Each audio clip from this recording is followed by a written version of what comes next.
I'm Reverend Jane Watke, and it's my pleasure to provide the service to you today. I'm going to begin by dedicating the flames.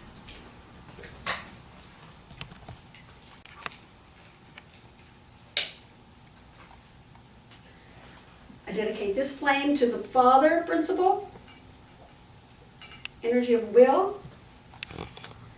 I dedicate this flame to the Son, energy of love. I dedicate this flame to the Mother principle of active intelligence.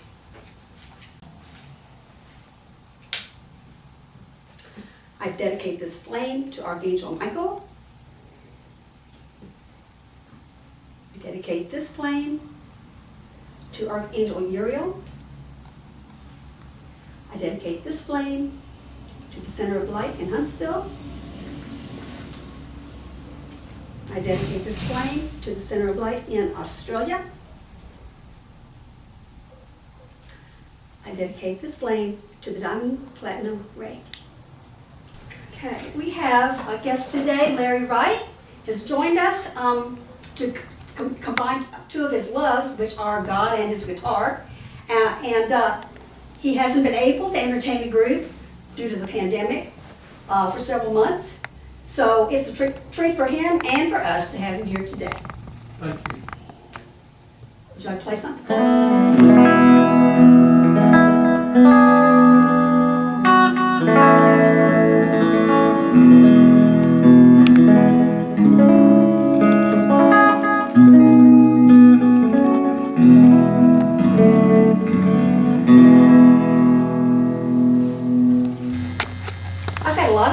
To read during this pandemic period. I stumbled upon this book called The Book of Miracles, which has copyright of 2000, and it's written by Kenneth Woodward.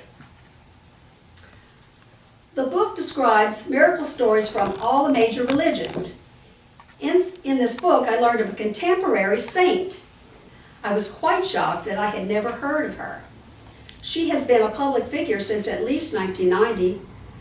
I found it hard to believe that someone so Christ-like wouldn't be more widely known, although she does have a following in the United States, probably well known in the Hindu communities.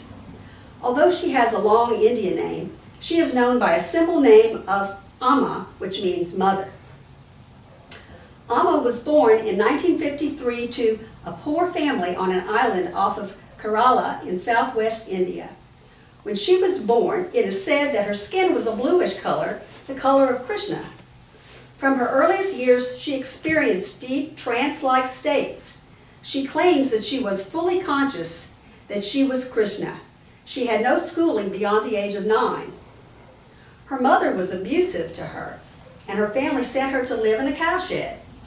Her family didn't recognize her holiness. She was treated as an outcast, but despite it all, she found compassion toward all creatures. For a 6-month period of time, she abandoned sleep altogether, subsisting on basil leaves and water, while her mind was submerged in God consciousness.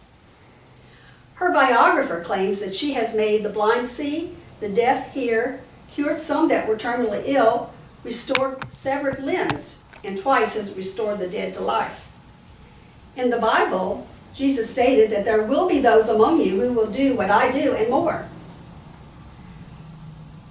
Just as Jesus told people that their faith had healed them, her compassion heals others by helping them to know that they too are God. Hindus have a belief that some persons are bodhisattvas. This is a person who is able to reach nirvana but delays doing so out of compassion in order to save suffering beings. Amma has stated that she has no karma to overcome. She only speaks of herself in the third person because she doesn't identify with the body or an ego. She's totally selfless. Her entire life has been dedicated to alleviating the pain of the poor and those suffering physically and emotionally. After reading about her, I wanted to learn more, and sure enough, you can Google her and see her on YouTube. The reason I wanted to introduce her to you simply is to be inspired by her. She came from a humble background, and that she's a that she is moving mountains in a patriarchal society where women are to stay quietly in the background. It is quite remarkable what she's doing. Amma is known as a hugging saint. She has been known to tirelessly greet people for 20 hours straight. Amma has speaking engagements all over the world, including the U.S., and yet I only heard of her because of a book. She meets with religious leaders, including the Pope, on a regular basis. She has been given humanitarian awards routinely since 1998. Amma has a global charity called Embracing the World, and it has helped millions. It is a global network of charitable organizations which grew out of the India-based projects started at Amma's monastery. This organization is active in more than 40 countries around the world. It exists to help alleviate the burden of the world's poor through helping to meet each of their 5 basic needs: food, shelter, education, health care, and livelihood. Her organization strives to empower women, provide disaster relief, fight hunger, promote public health, and provide homes for children. I selected a YouTube video so that you can see her in person. She doesn't speak English, so I will read the bylines to you. I selected her recent presentation about the COVID virus since that is currently on everyone's mind. We'll only watch the first 5 minutes. I decided that I would read the bylines to you, but not in sync with her words because at times she speaks too fast and you may not be able to absorb her message as easily. Amma knows my children are all living in fear of coronavirus. Amma is thinking of all of you and praying for you. This is a time when you have to exercise extreme caution and alertness. It is a time to respond with courage, self-control, and unity. Amma knows that my children are all afraid, but fear is not helpful now. What is needed is caution and alertness. Courage is the primary thing. With courage, you can overcome anything. So abandon fear and gather courage. The antivirus can kill the virus. Is courage. Courage is our mind's antivirus. If you befriend Lakshmi, the goddess of courage, you will gain the strength to face and overcome anything. My children should strictly follow the directions given by their government and law enforcement officials. At the same time, pray intensely with a melting heart for God's grace. Our grandmothers used to say, take the medicine and chant the mantra at the same time. Similarly, in this circumstance, both our diligent effort and God's grace are equally needed. Every citizen should exercise the same amount of attention and alertness as a soldier serving on the battle line.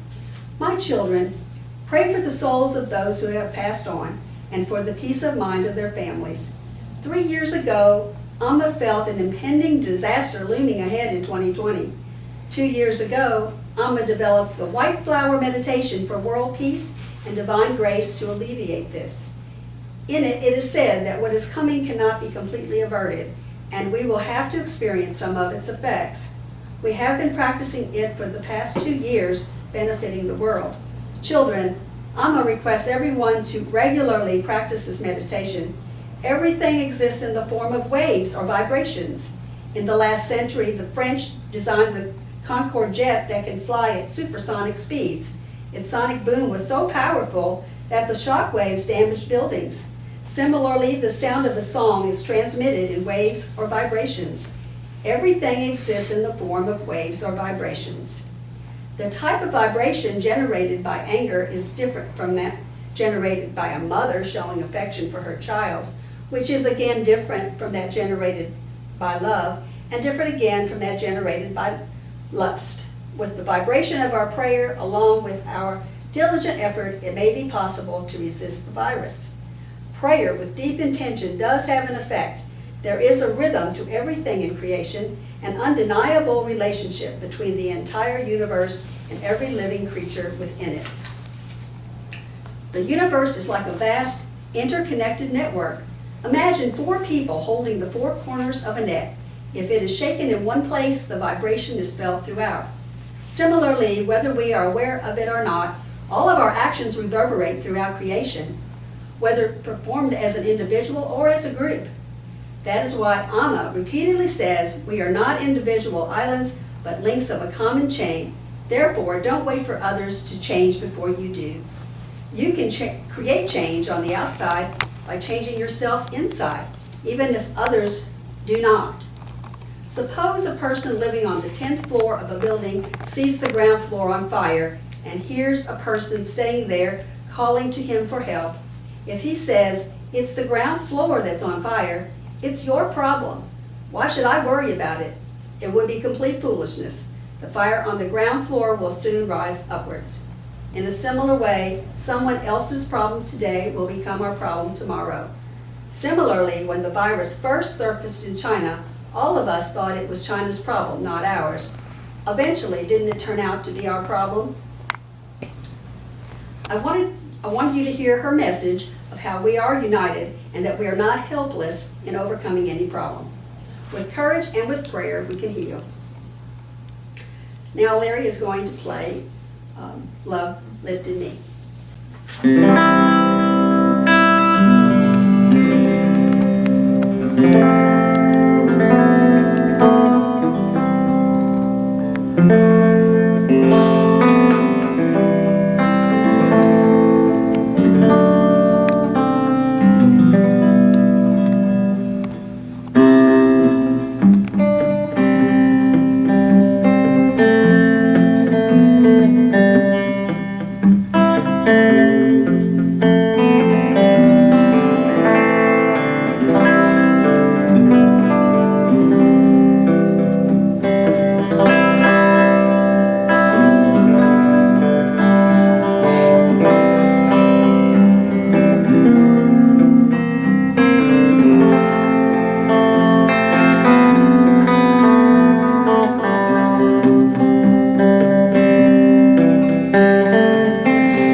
I'd like to announce that the autumn equinox will be held in the tent this Tuesday at 6:30 p.m.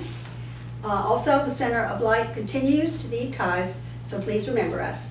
You can send it to 4208 Holmes Avenue, Huntsville, Alabama, 35816. Let me close with a quote from Amma. Selflessness has to flourish instead of selfishness. Love shouldn't be a chain of bondage. It should be the very breath of life. Love expressed is compassion, and compassion means accepting the needs and sorrows of others as one's own. So be it. Now I will return the flames to their source with love and appreciation.